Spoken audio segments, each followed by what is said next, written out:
Welcome everyone. Today we are having another edition of GWF webinars. My name is Sarah.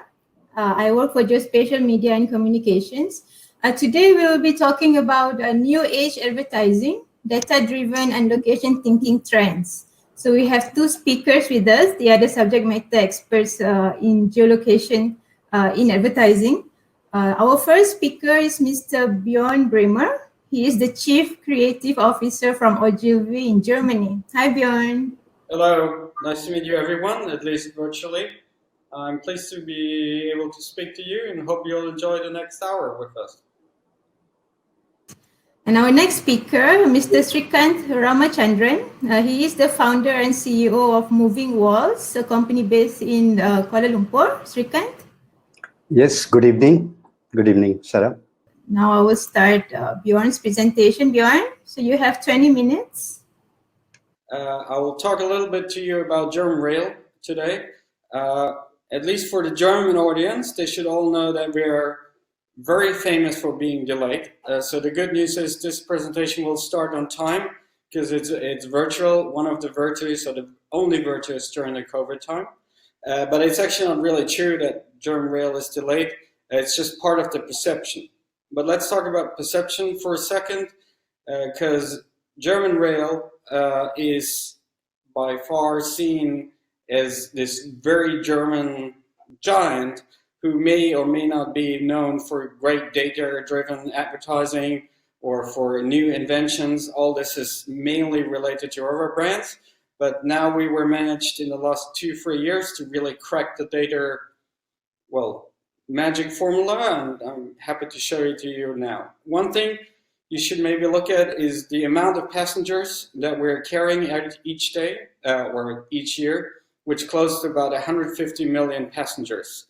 So one would think that all the trains are pretty packed, but especially during off times, it gets quite empty. So every year we do an initiative in order to, well, fill up the trains. And the brief that we get as an agency is very simple. It's called Germany for 19 euros. So you get onto the train in one place, you go somewhere else, and it costs you 19 euros. Very simple, very good price, and very competitive. That's in order to fill the trains. Having said this, for over a dozen years, what we usually did in the past is just did a bunch of outdoor posters that we would run at train stations and across big urban cities and say, look, great price, now extra saving, you know, go everywhere you want, jump on the train, you know, it's very straightforward. But then they told us the last time around, oops, we have another budget cut. Something that probably is more people are familiar here than I would like to admit. It's a reality that we all have to work with.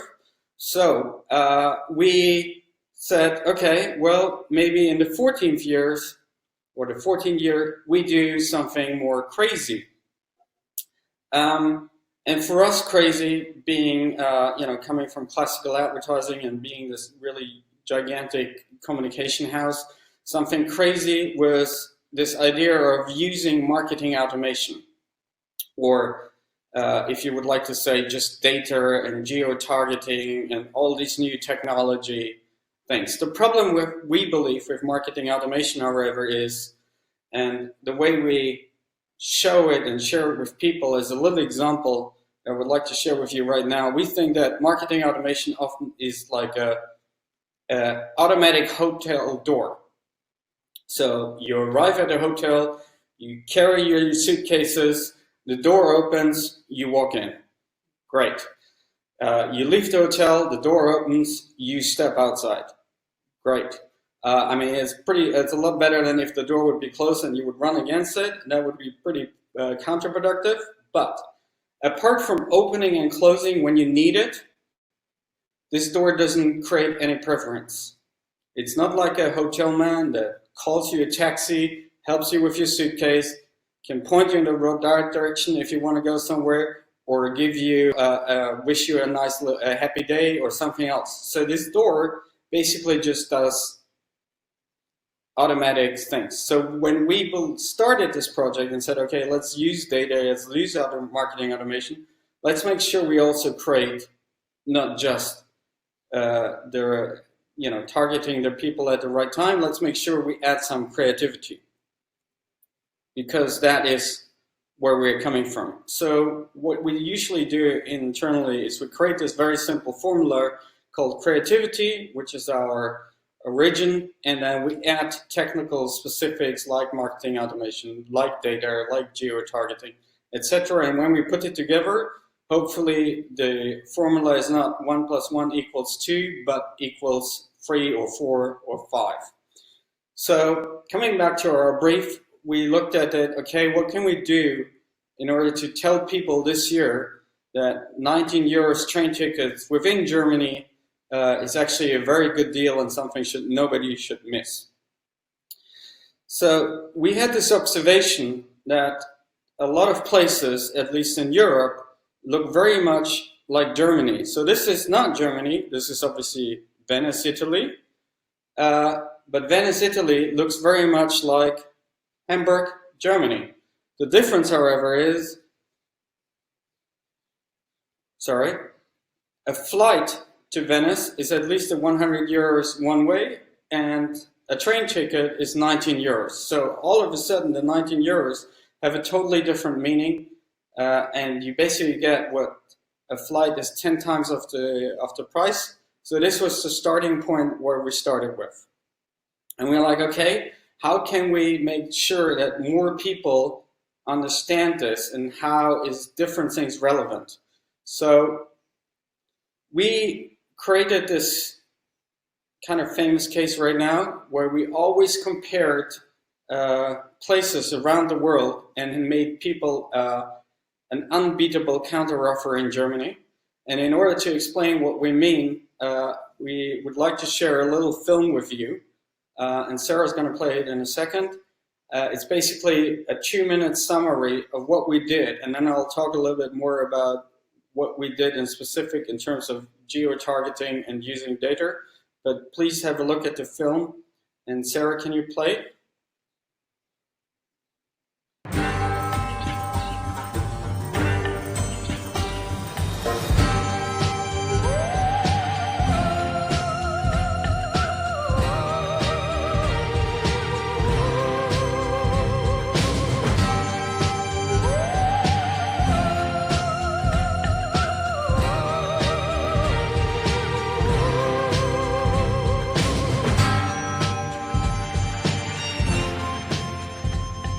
This was just the beginning.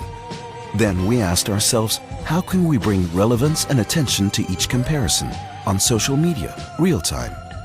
The answer? With data and technology. Using an algorithm, we found lookalike photographs on Getty Images. Through Facebook data, we identified travel enthusiasts who are interested in specific destinations. For example, Lucas. Geo-targeting pinpoints Lucas' current location and the airport closest to him. Another algorithm finds the destination airport. This data is sent to a search engine that identifies the cheapest flight price in real time. We then show Lucas how much the cheapest flight costs and make him an unbeatable counteroffer, completely automated in an infinite number of variations, turning a unique visual idea into a real-time social media price comparison that moved Germany.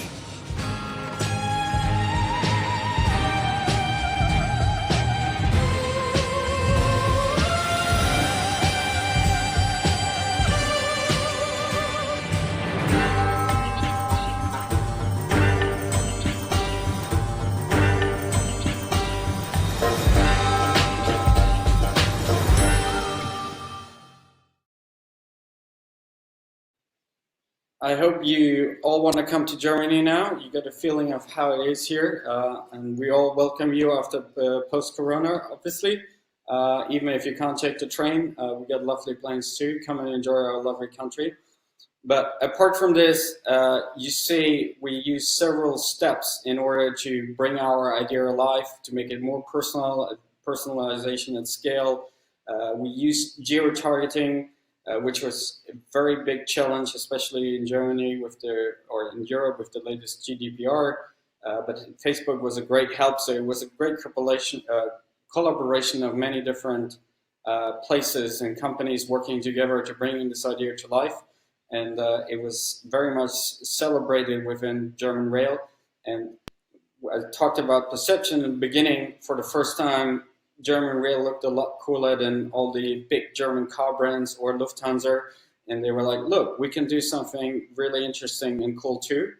And we then got inspired by this wonderful lady here who said, well, this is sort of the future of advertising. Well, thank you, Cheryl. Well, truth be told, Facebook was partly involved in the team, so she probably had to promote it internally anyway, but it's a very good statement. So in the following year, we said, okay, let's not repeat this idea one-to-one. Let's focus on something much more important. Well, what is more important than your own wallet or your own money? It's climate change. As people may have forgotten already, last year was the big year of Crater coming out, a lot of climate change. So instead of comparing prices, we compared CO2 emission. And you have to understand, especially in Central Europe or in Germany, the whole discussion about CO2 was big time news. And we also created this term called flight shaming, which you may or may not have heard, but it's really bad if you take a train from Berlin to Frankfurt versus a plane from Berlin to Frankfurt, which is a 45-minute flight or a 4-hour train ticket.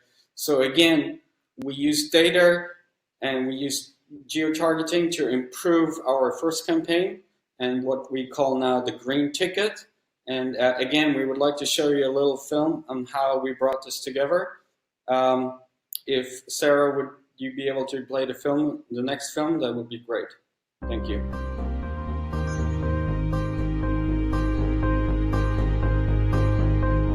In the 2018 campaign, we focused on the price.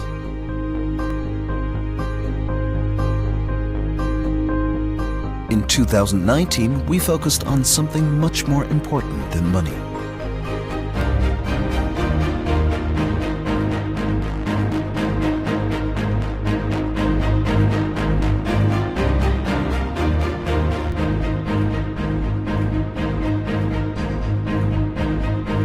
Data and technology gave each comparison even more relevance.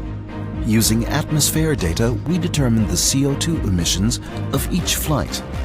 We then showed each person how much CO2 their flight emits and made an unbeatable counteroffer. The videos also reacted to daily events, so Marie protesting at a Fridays for Future demonstration got this instead. Completely automated, in an infinite number of variations.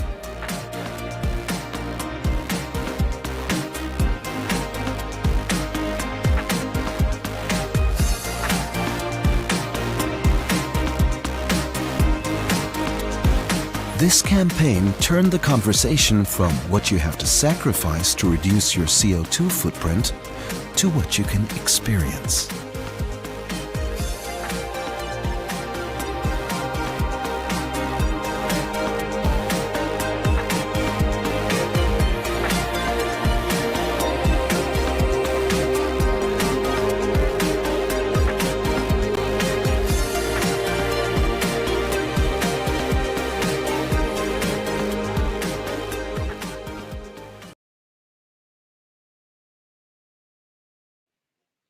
Well, thank you. I hope you again got more feeling how lovely Germany can look like, especially when the sun is shining.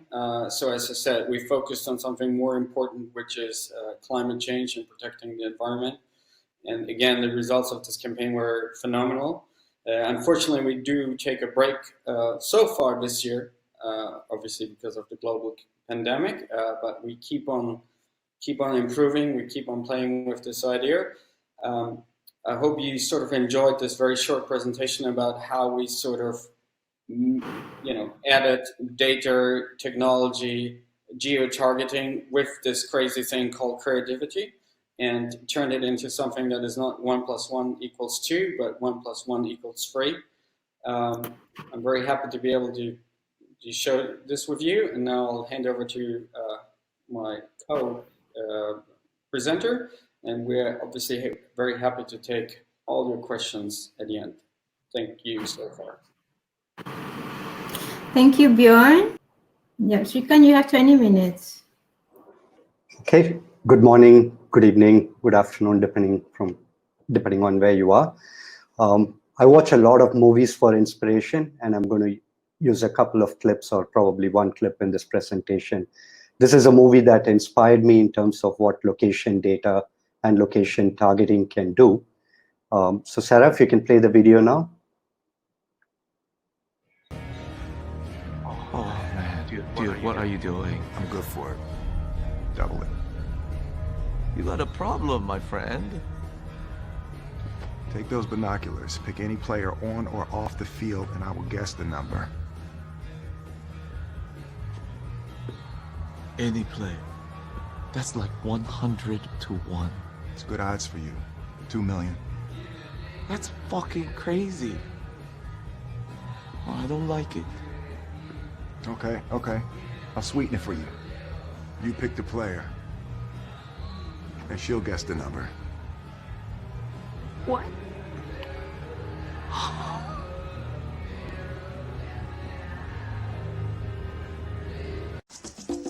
I guess number...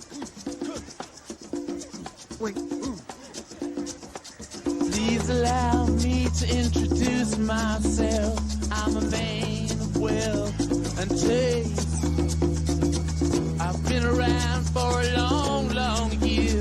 Stole many a man's soul of faith. Number 55. How did you know who he was gonna pick? We told him to. We've been telling him all day. From the moment he left his hotel room, we've been priming him, programming his subconscious. He's been seeing the number 55 all day long. On the elevator, in the lobby, even the stick pin on the doormat. Not only that, we loaded his route from the hotel to the stadium. He looks out the window, primers are everywhere. Now he doesn't see it, but he does. There's no getting around it. He even sees Farhad. That is genius. Yeah, and it's not only what he sees, it's what he hears. The Mandarin word for 5 is woo. There are 124 woo-woos in sympathy for the devil.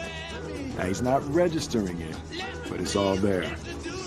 So when he picks up those binoculars, looks out on the field, sees a familiar face with the number 55 on his jersey, some little voice in the back of his mind says, that's it. And he thinks it's intuition, and he picks. Do you want me to write it down? And you, being in the dark, was the convincer. We call that the little blind.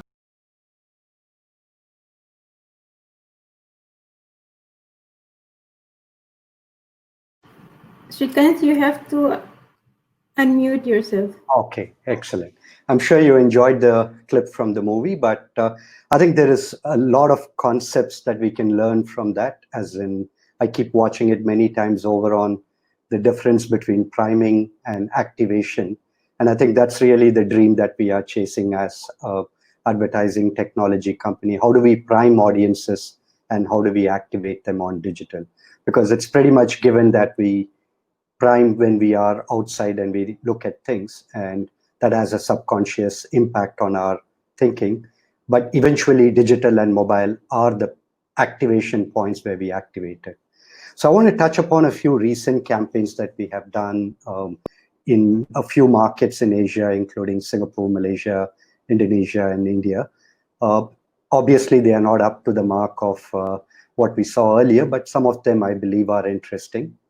There have been a few campaigns which have been focused around how do we change creatives dynamically in out-of-home or outdoor billboards based on the types of audiences who are there.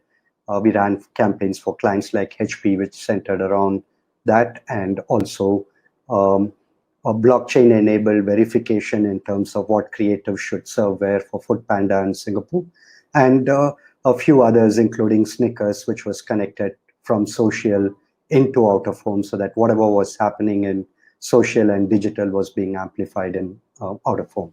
So there were a few examples, but if I were to summarize and stand back and looked at what they were, the obvious one was dynamic content change. If you had the ability to change content continuously, and this was for an e-commerce marketplace called Lazada, we ran a campaign which ran on 800 screens, where the creator was changing on a daily basis. And this change was being facilitated based on what they saw as an offer that they wanted to push on a particular day. So it was more driven from what they wanted to push out, but it was changing dynamically. There were other campaigns that we ran for clients where we mapped audiences to locations. So in this case, they were interested in looking at gamers, and we had to find locations where we could have a high percentage of gamers at any given point in time and use that opportunity to drive a content. There have been many others which have been time bound. There are clients who come to us and say, we want to catch people as they go to work or come back from work. So it's being time driven, or when they are shopping, which is more location, shopping mall or near a shopping mall. So there have been, how do you optimize a touch point, which could be your store, which could be a physical location that you're looking for, and drive the right content at the right time. And there have been a few campaigns which have looked at social media as an enabler, and but the content of social media being broadcast into digital out of home, thereby getting more amplification in the real world. So these were campaigns like Foodpanda, which was running a poll online in Facebook, and the results of the poll were being broadcast out in near real time. And similarly, Snickers ran a campaign where you had digital social engagement, which was the Snicker moments, and you got those photographs getting beamed onto large format screens around the country. There are some very interesting campaigns that we have run where we have tried to synchronize what is happening in out-of-home advertising with what is happening in search and digital, thereby shortening the process between priming and activation. Now, all of these have been run over the last 6 to 9 months, and every campaign we've been learning what works and what doesn't work. And one of the campaigns that went on to win a lot of awards was around using the knowledge of the vehicle that is being parked at the traffic light and then changing the creative around that. Sarah, if you can play this video now.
All of this is interesting, but a lot of these are made possible because of the data behind it, and that's something that we have developed as a patent on using multiple sensors and building a viewership model in any given physical location at any point in time. So there's data behind every one of these campaigns driving what needs to be done. But obviously the pandemic is changing everything. I mean, we all know for the last 2-3 months or longer in some markets, we've been working from home, and we have avoided contact with the physical world. And I jokingly say no country is willing to give a definitive time frame that we have to resort to astrologers to figure out what the future would look like. So Nostradamus, was alive today, then he would be in huge demand. So the pandemic is changing everything as we know it.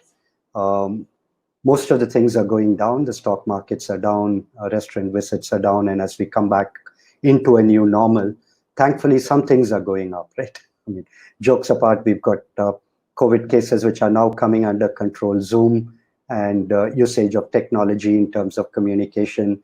And the last speaker, Bjoern, said it brilliantly that while the plane visits have come down, and I think it will be down for the rest of the year, travel using airplanes, but I think travel using trains and other mechanism will still be there because we still want to get out. I mean, as human beings, we want that human interaction. So it's only a matter of time, hopefully, before we come back into a new normal. And if we take analysis that we did very recently, and we looked at what was the traffic across a few key locations where clients used to advertise, we are actually seeing a recovery pattern. In fact, in one of the locations, we are actually seeing more traffic than what we saw pre-COVID. It's interesting. We need to figure out why this is happening during this period.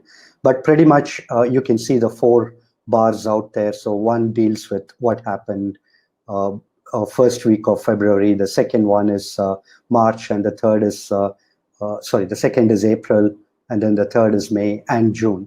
So as you see that there is a form of recovery, and each market will tell you a different story, but definitely we can see that people have started to move around again. But there is going to be a new normal. I think some things will change.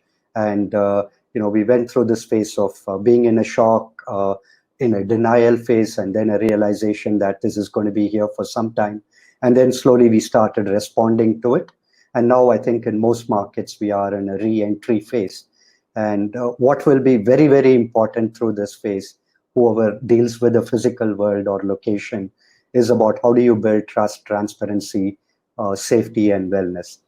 So while a lot of things that we saw earlier around people movement outside, I think there's going to be a huge emphasis on people movement inside. So if you're operating a bus, how many people are inside? How are they? Or a train, you're going to be worried about people inside. Similarly, if you have a retail store, you're going to be worried about people inside. If you're an automotive company, you're going to be worried about test drives and visit to showrooms and so on. So I think it's all going to be about location data again, but location data that we are going to talk about is going to be inside and not so much outside. So we believe that computer vision is going to play a huge role here. Literally, every store now has a form of CCTV and camera. So what we have done is we are focused on solutions which can ride on the existing security camera infrastructure, but then they can detect using computer vision technologies like the Shell case study that we talked about, applying very similar techniques. We look for people who are not wearing a face mask. We look for where the sanitizers are being placed. We look for certain SOPs that needs to be followed, and look at how many people are inside store at any point in time, and monitoring cleaning routines, etc. And all of this data again gets connected to a media that can communicate to reassure the visitors that there is a transparency, there is a safety and wellness that the retailer is looking at doing. So in a quick summary, I think location audiences data will continue to play a huge role in terms of negotiation, renewal of all the physical activations and campaigns, including OH media. I think the second big thing that's going to happen is computer vision is going to play a huge role in safety and wellness compliance in retail environments.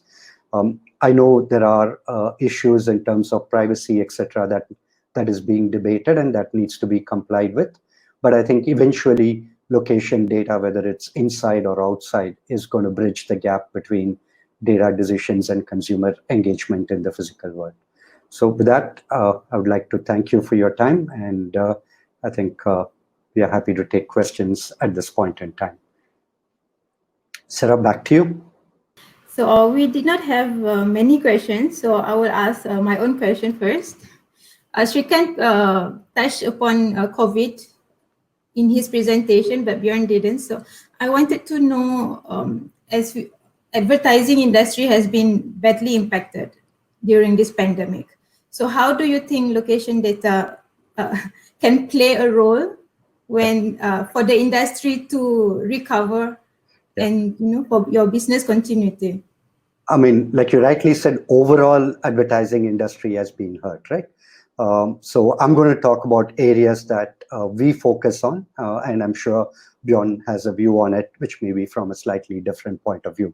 The industry that we focus on, which is around out-of-home and activation, the single most question that we hear from clients and agencies is it time to restart the campaign? Right? That's the single question that we hear. When do we restart? And when we restart, what is a client put it beautifully, what is a fair and equitable way to renegotiate? Because I think everybody is going to renegotiate. That's a given. But the question is, what's a fair and equitable way? So I think location data answers that question in a big way in terms of how the restart should happen. Now, that's location data from outside. The second aspect, even if you just pick one industry, let's say automotive industry, where we have a lot of clients talking to us, if they don't sell cars for 3 or 4 months, they've got a lot of cars sitting there to be sold, right? But that's half empty or half full, depending on how you look at it. There's also a huge market opportunity where studies are showing people would be reluctant to use shared transportation for the next few months because of personal safety, right? So people don't want to take public transport. Shared drives are going to, they prefer to drive their own car instead of getting into a Uber or whatever. So there are surveys which are showing that there's a trend. So there is a huge opportunity for the automotive manufacturer to sell more cars in this period, but people would want to test drive. People would want to touch the car, feel the car before they make the purchase decision. So then the question becomes, how are they going to use location data to prove that they are in SOP compliance and it's safe for somebody to get into a test drive car and perhaps visit a showroom to look at more things. So I think uniformly, I think location data will play a big role. But Bjoern referred to it earlier. I think a lot of markets are now wondering what's the data privacy around this and how do we build it? And as long as there is a consensus that as long as you stay off personal identifiable information and you're using federated learning techniques, as in you're not so focused on an individual, you're focused on a segment, then I think you're fine. And that's really how we look at location data. Right. Bjoern, would you like to add? Yes, I think I can agree.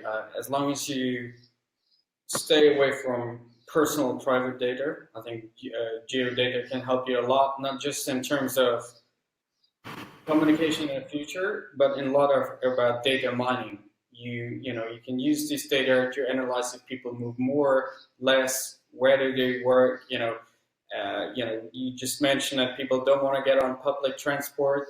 That's a learning in itself, right? And you can, maybe that's just an assumption so far, but you could use geodata and actually to prove it, or prove the counterpart.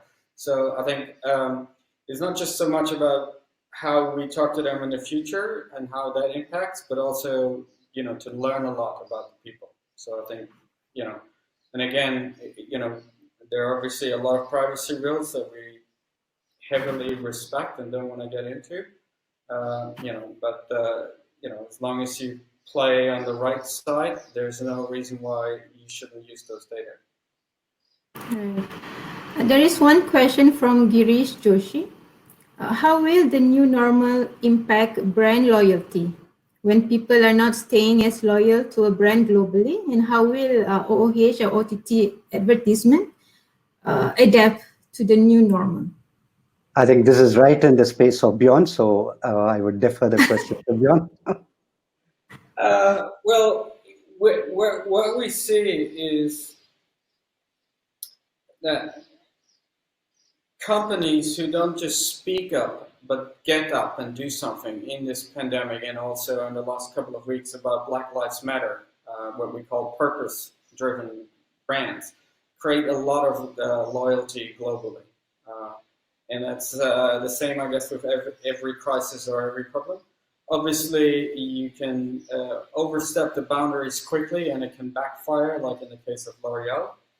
But if you get this right and you are becoming not a passive brand but an active member of community, I think loyalty can increase even in times of Corona.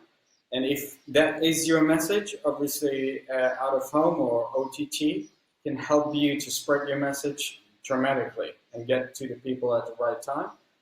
For instance, we just talked about public transport. If people are scared in public transport and you have a message for them that, is not just speaking up, saying, oh, we understand you're scared too, but here is a solution to your problem, to your issue, then obviously this is very helpful. Okay. Sarah, if I can add just another perspective.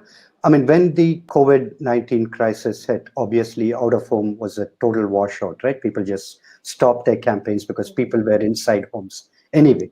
So we had to look at it, and we looked at it and we said, it's just zero business, but what do we do? So we created a campaign which was to raise funds for COVID costs, right? I mean, we felt we have brand relationships, while some of them are doing some spectacular things in terms of donating equipment, gloves, food, etc. We went to the brands and we said, can you give us about $1,000, I mean, roughly. And we crowdsourced it into a campaign where their content was being shown on these billboards, educating people on safety and wearing masks and washing hands and so on. So they got their brand value out of it, but that money that we raised went into a couple of causes that we had identified.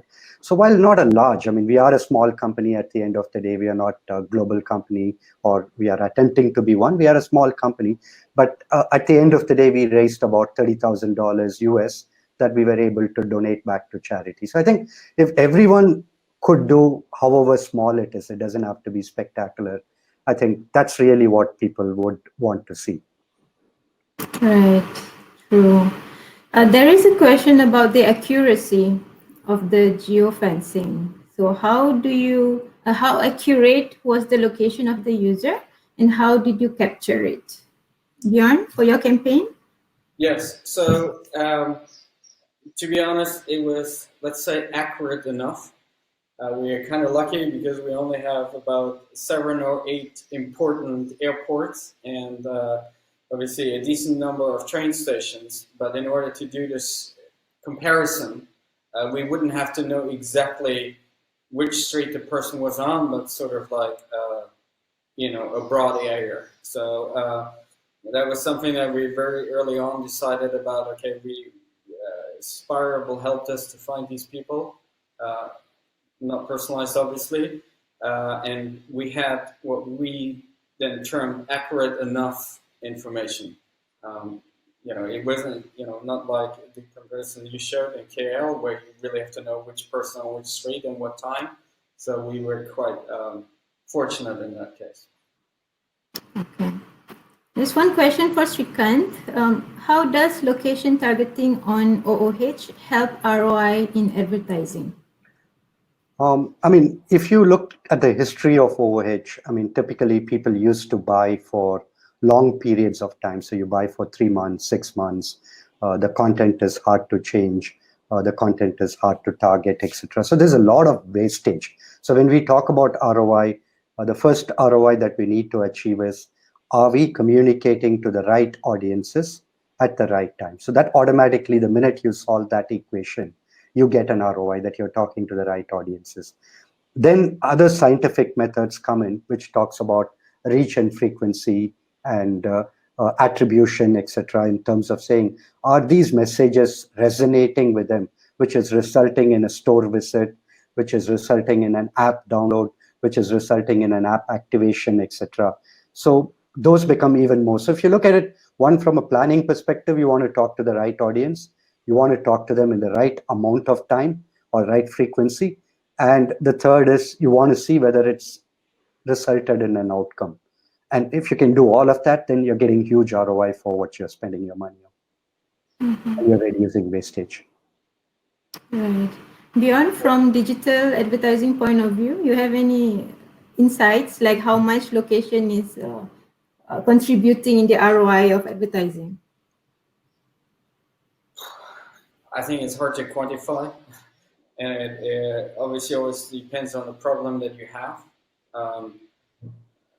Obviously for any travel business or moving business or mobility, be it from Uber to taxis, public transport, trains, airplanes, I think it can make a huge difference because it's one way to really personalize things quickly. You may not know their age or their gender or whatever, but you do know where they are and where they're probably going to want to go. So that's obviously helpful and can improve the ROI dramatically.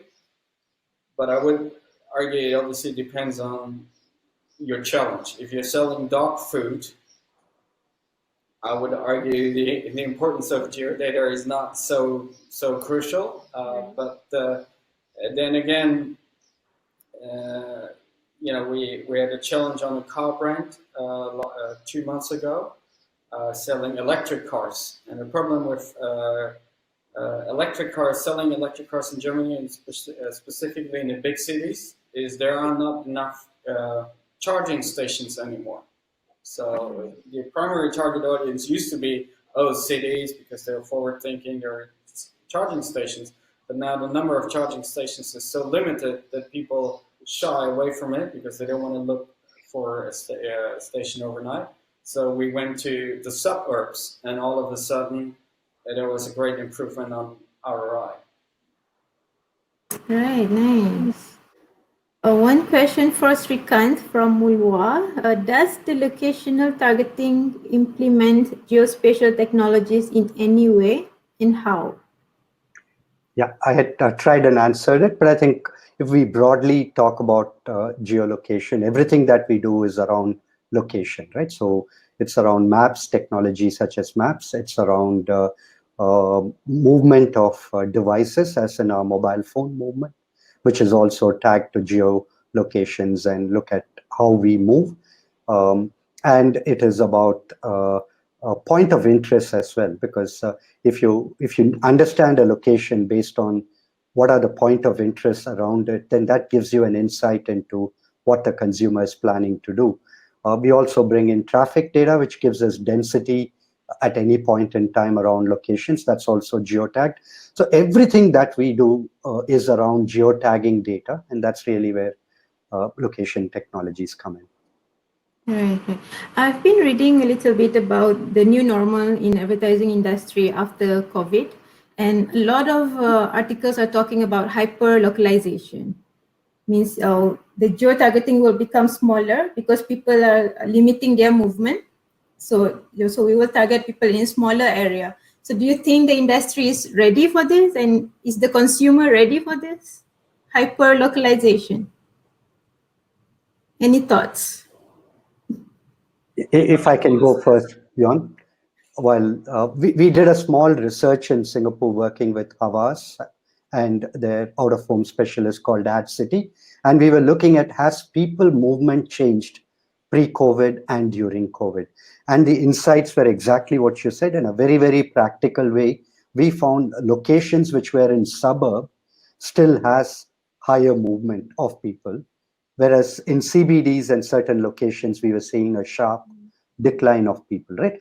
But the real question is, how long is this going to go on, and when will we go back to the old normal? I mean, we can't say that for sure. I mean, it looks like some amount of uncertainty will be there till at least December till this year, and 2021 may be a better year. But you're definitely seeing changes in people movement. People are more comfortable moving around in their neighborhoods, which is resulting in long distance travel and commuting to work, which is in CBD, where we are seeing the massive drop. And this was done as a research with Havas, and that's really what we discovered. I know it's intuitive, but sometimes when you do something to validate it, it does help. Right.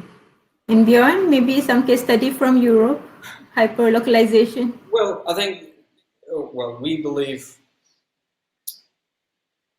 we are capable or able to do a lot more and be a lot more precise.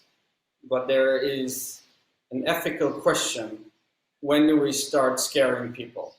When do they become counter-scary? I mean, it started with retargeting, all the pixels on the web. We have the same trend right now. So I think the industry would be able to do a lot more and a lot more specific and, hyper-localized. But I think we get to a point where people are like, is somebody watching me? It's getting too close. And we as an industry have a responsibility not to scare people and, still be helpful, but not do everything for the sake of being able to do it. Right. Okay. There is one question from Julio Santoso. I couldn't understand it very well, but I think he's asking, how about the quality of the location data that is being used? How do you verify them? So any of you would like to start?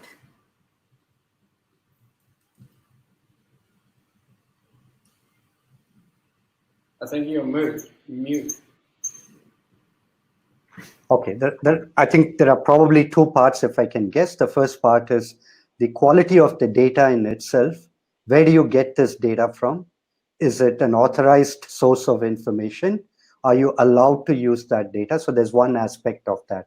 And I think there are more and more standards and rigid compliance that's coming into play, including the use of blockchain, where you are able to trace the source of data that it's coming from, right? So yes, we don't generate much of first-party data, but whatever first-party data we are generating, we are planning to put it on a blockchain so that you will know the source of that data as well as how the data is being used. I think that's one part the industry is tightening and coming to an understanding around. The second part, which is around, since there's a question on IaaS, which is around validation, the question is, did my ad get served in the right location at the right time, as promised, right? Now, this is a $1 million question because historically, I don't know how many people know this, but the way it used to be done with static billboards and posters is somebody stands next to it and holds a newspaper, right? And based on the date of the newspaper, that's validation and verification that your ad was running on the 15th of June or whatever, right? But in digital, now with all this automation, it's getting served at different points in time. How do you know that your ad got served, and how do you know when you can make that payment? Again, I think blockchain has a very strong role to play. And that's really what we did as a global pilot in Singapore for Foodpanda. We're a small country like Singapore, but highly digitized. We were running a campaign on 2,700 screens for Foodpanda, digital screens. And these 2,700 screens had about 3 different creatives, which were supposed to be served on data signals and location signals, right? So the client wanted to know, did I serve the right creative at the right location? And how many times was it served for me to make that payment? Again, very early days, there are some techniques that are emerging, but I strongly believe that a blockchain is the right way to go in terms of bringing transparency to that part of the business. Bjoern, would you like to add anything? Yeah, well, I think all the things I've seen in blockchain, and obviously, first of all, question your source. Where do you get the data from? How trustworthy is that data? And then maybe being a creative, I can be a little bit more lax about it. I'm not selling space, so I'm like, okay, you mentioned newspapers. Their publication numbers were always double from the reality. TV stations the same. Facebook, Instagram, Twitter, they all chatbot followers. So obviously some of the geo data is not going to be accurate as well. So being a creative, I can sort of go, okay, maybe 10, 50% is whatever. But I think what I've seen and heard and read about blockchain and obviously where the data comes from, I think it's a great starting point. But we will probably never, ever, if we're truly honest, come to a point where all the data is correct. It's just too much data. True, true. One question to Srikanth just came in from Ipinder. I believe commuting to work segment was one of the major target segment for out-of-home industry. So now with corporate preferring work from home, do you envisage a major shift in this perspective? And how to get around this new challenge? Wow. I agree with the challenge. I don't necessarily have an answer to it. And I know earlier even Bjoern was saying that they were using posters at commuting locations to communicate a message. I think in general, at least for a period of time, there is a reluctance to use public transport. So even at work, wherever we have people taking public transport, they're saying, listen, can we work from home? So you are going to see a bit of a fall. But vehicular traffic will be there. So probably for a period of time, you would have more people in cars than you would have people in planes and trains. And I think that's just reality. I mean, I don't know when that's going to correct itself. I know some vendors who have focused on transportation as their key focus in terms of building media and communication assets are going to see a bit of turbulence around it. And the obvious choice for them is to diversify. What we are seeing in our markets is people are looking at condominiums, people are looking at residential areas as an alternate space to build media, right? So I think there's no other way around it that you would start looking at another aspect of media. Right. Okay. Bjoern, do you think this new normal will affect Ogilvy's business? Sorry? That people are staying at home and not commuting outside. Do you think it will affect your business? Well, I think we are in the lucky position that we still do TV advertising where people stay at home. We do, we're not so dependent on it. But I do think if you look at the history books and you compare this pandemic with the last, there is going to be a lot of more changes than we're probably hoping that there will be. So I don't think, although this, in Asia there's sort of a new normal and Western Europe is getting there, and the US and Brazil is obviously a long, long way from the new normal, there will be more fundamental changes when we come out of this than we're probably seeing right now. And none of us is a fortune teller, so all we can do is just, go with the flow and prepare all the things that are happening, and just come up with clever solutions. Because at the end of the day, people will still have to talk to people, and we will still commute, and we will still, use out of home and newspapers. Right, right. So we have a little bit over 5 minutes left. So maybe I will give each of you like 2 minutes. 2 minutes is too long. 1 minute to share your vision. What will be the future of advertising industry after this, from technology point of view, especially after COVID-19? So Srikanth would like to start. Oh, wow. I think obviously the use of data is going to be governed through a lot more regulation. And the whole concept that people are discussing now is what they call as federated learning.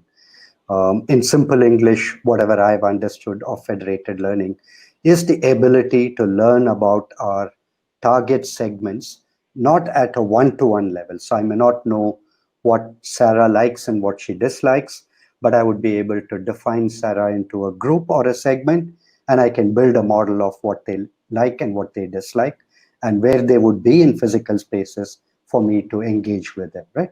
So as long as it's at a segment level, I think the federated learning is definitely an approach that's going to go forward.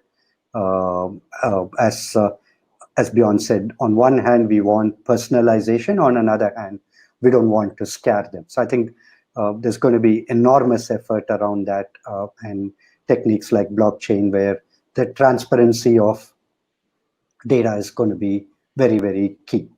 On another hand, we are going to see computer vision, in my view, becoming a mainstay in the industry, because we've got cameras everywhere, but these cameras are not necessarily generating useful data at this point in time.